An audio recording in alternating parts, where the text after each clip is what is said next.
So you found a really cool vintage camcorder on eBay from a good seller, tested in working condition. You're about to hit that buy button, but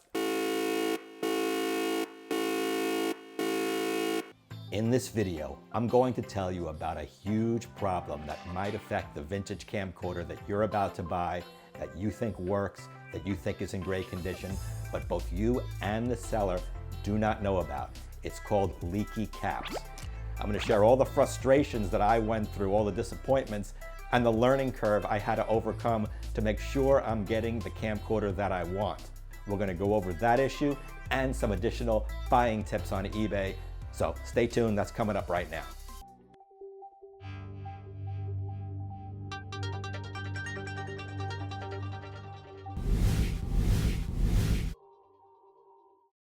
So let's look at a recent example. Here's a JVC vintage camcorder for sale. It says what accessories it comes with, and it says it's tested. This is the key thing here. It's tested to work. So the seller has 99.5% feedback. I post the question, can you tell me the extent of the testing of the camera? Let's see what he comes back with. Thanks for your question. We have rechecked the unit. It's not up to par. We are removing the item from our listings. What just happened here? Yes, he actually did remove the item from the listings. You have to test the seller to see if he really tested the camera. The burden of proof is on the seller. He's got to tell you what testing was done. So the very first thing I do is send him a note saying, can you please tell me the extent of the testing? If he doesn't answer my question, I move on, because either he didn't test it at all, or you're not going to have a good experience because he's got bad communication. But if he answers you and he says it's just powered on, what else would you like me to do? Sometimes they do ask for your direction, and now you're the leader in the dialogue here. I would tell him, can you just look through the viewfinder, power it on, look through the viewfinder, tell me what you see. I like the viewfinder test because it's a relatively easy test for a seller to do, and usually when there's a problem with the camera, this is the first area you'll see it, so it's a good barometer.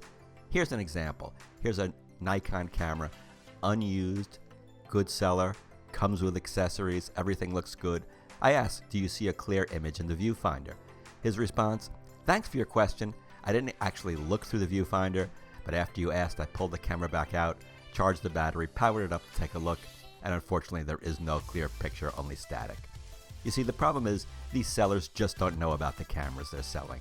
They sell too many other things, nail files, clothes. They are not knowledgeable. So how is it possible that a new camera won't work? It was a problem called leaky capacitors, and this was the fluid that was inside the little caps which was on the circuit board, and over time they would slowly leak and ruin the chips and ruin the circuitry. Now this was a function of time, not usage. So theoretically, even if you never use the camera or electronic equipment, it would be ruined because of the fluid leaking onto the circuit boards. And by the way, this problem does not just affect camcorders, VCRs, TVs. So many electronics from that era suffered from this leaky cap issue. Sometimes you'll just be scratching your head. Here's a camera, tested working condition, it says. I asked the question, was it tested with a tape for record and playback? The response, it turns on and I do not know how to conduct a thorough test. But doesn't it say tested working condition? I don't know how to conduct a thorough test. I'm a little confused here. He's got 23,200 stars on eBay, supposedly a great seller, but he can't conduct a test? Problem is, these examples happen all the time. Here's another one, a camera that's generated 7 bids, a fair amount of interest. Comes with a lot of accessories in good condition. The description, it worked great last time it was used. Okay, have you heard about the leaky cap problem? Sometimes you'll get a description saying, well, I got it from my friend and she said it worked great when she used it 30 years ago. Okie dokie. When I told this particular seller to conduct a test, once again, he was very thankful when he saw that the camera did not work. And many times sellers will thank you when they discover that what you asked them to do really saved their ass, because they could get negative feedback if they sold that camera. This seller thinks he's got a brand new working camera in the box. He's asking $750. Someone's going to be very disappointed because this is another known model with leaky caps. I don't want to discourage you. You can get a vintage camcorder that works. You just have to be aware of this problem and know the right steps to take. If you're in person somewhere, like at a garage sale or at a store, and there's any way to test the camera, that's great.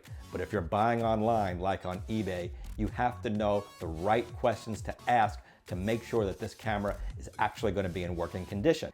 Ask him to actually pop in a tape and do a recording. The more testing he does, the more assurance you'll have that the camcorder will be working.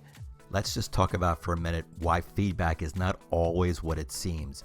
Here's a camera for sale, a nice JVC. The description is it was tested 100%, it will play tapes. His feedback is 98.8%, which is okay.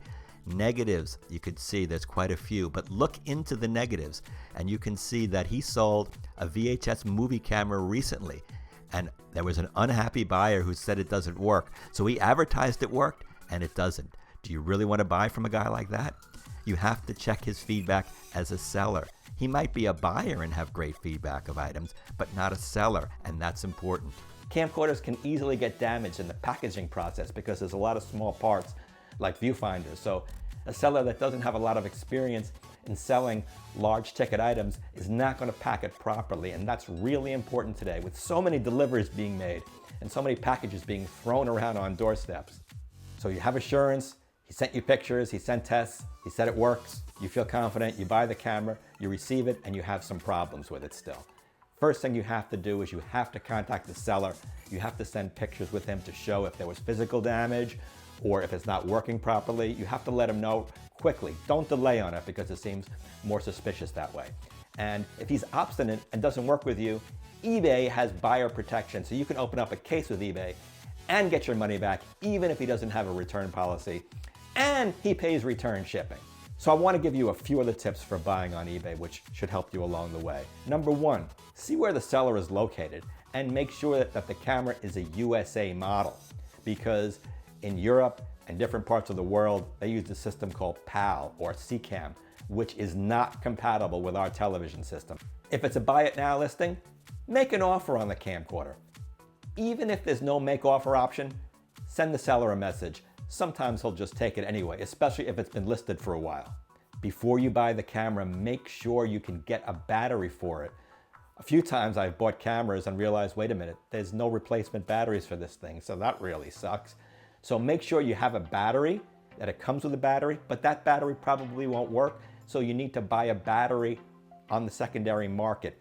And it's better to have it before it comes. This way, when you have the camera, you'll be able to power it up. Odds are the battery that's going to ship with the camera might be an original battery and won't work, so you need a newer one or a replacement model. When you're looking for the camcorder you want, eBay has a search function where you could save the search. So if you don't find the model you want, just save the search and eBay will alert you when that camera becomes available. Some cameras are sold at auction, and that's great. You can get a really good price that way, but don't get involved in a bidding war. If you see there's a lot of bidders and the price is really going high, have patience and maybe pass on it. Odds are a similar camera will come up some days or weeks later that you can get at a better price. Check sold listings to see what the right price is for the camera you want. eBay sellers ask for whatever they think they could get, and some of them have no idea. There'll be ridiculous prices for a camcorder. That doesn't mean that's what they're going to sell for. So when you go into the model you want, check the sold listings and you can see how much previous camcorders of that model sold for in the last few months. That'll give you a much better idea of what you should be paying. When buying it, see what accessories it comes with. Some come with more accessories than less.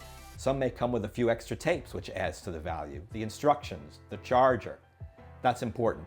The original box, if it comes with the original box, it's probably going to sell quicker and for a lot more money. So if the original box is not that important to you, just pass on it because you'll probably spend quite a premium. People like that original box. These vintage camcorders are vintage and they're old and they're going to have some issues. And the odds are any one you get is not going to be working 100%. There's going to be probably something that doesn't work perfectly. So what you really want to do is have the seller test it as extensively as possible. Have them test the microphone to make sure that sound is coming out. I've gotten cameras that produce great video, but then there was no sound recording. That's because some of the caps in the circuit board went bad that controlled audio or the microphone. Have them test that. Have them test if there's a zoom. Have them test if the power zoom works. The more testing they do, the more informed you'll be to find out what you're going to get and what is going to work and what's not going to work.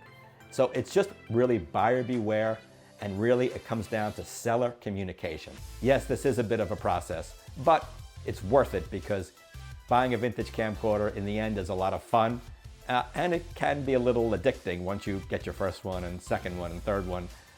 Look at me, I've got a pretty big camcorder collection. You're welcome to check out my video on my insane camcorder collection, which I bought throughout the years.